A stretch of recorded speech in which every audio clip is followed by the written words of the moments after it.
বহুত আমরা মানে এই 17 বছর দুর্বিষহ যন্ত্রণা নিয়েছিলাম, কিন্তু আজকে আমরা সেই দুর্বিষহ যন্ত্রণা থেকে মুক্ত পাই। মানে আমরা চাইতেছি পাখির মতো উঠতে, কিন্তু যেহেতু মানুষ মাটিতেই বিচরণ করতেছি।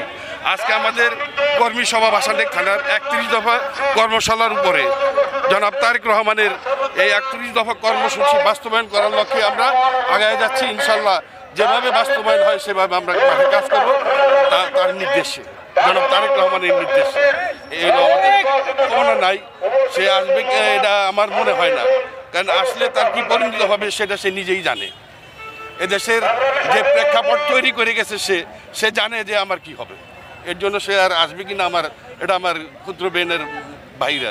জাতীয়বাদী দল যে সামনে যদি আপনারা অগ্রসর হন, তখন আপনারা এই বাংলাদেশের জন্য কি করতে চান?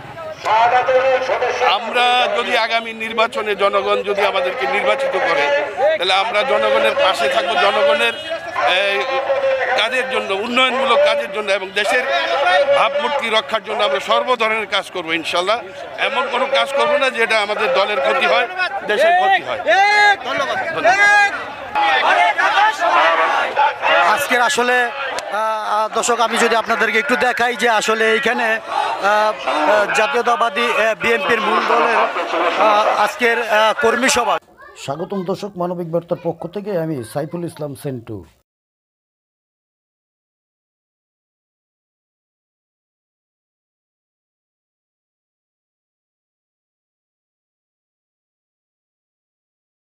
এই কাজের উপরে আর কি আসলে তারা ইয়ারডিপি করছে।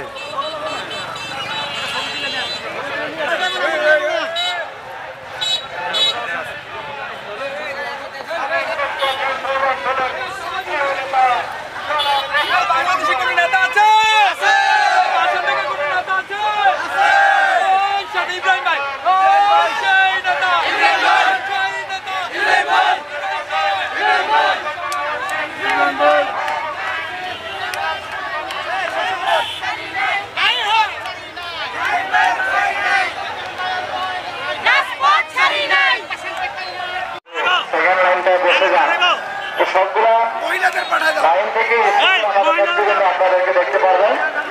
আপনারা অ্যাডভোকেট সদস্য সচিব ঢাকা মহানগর মহিলা দলের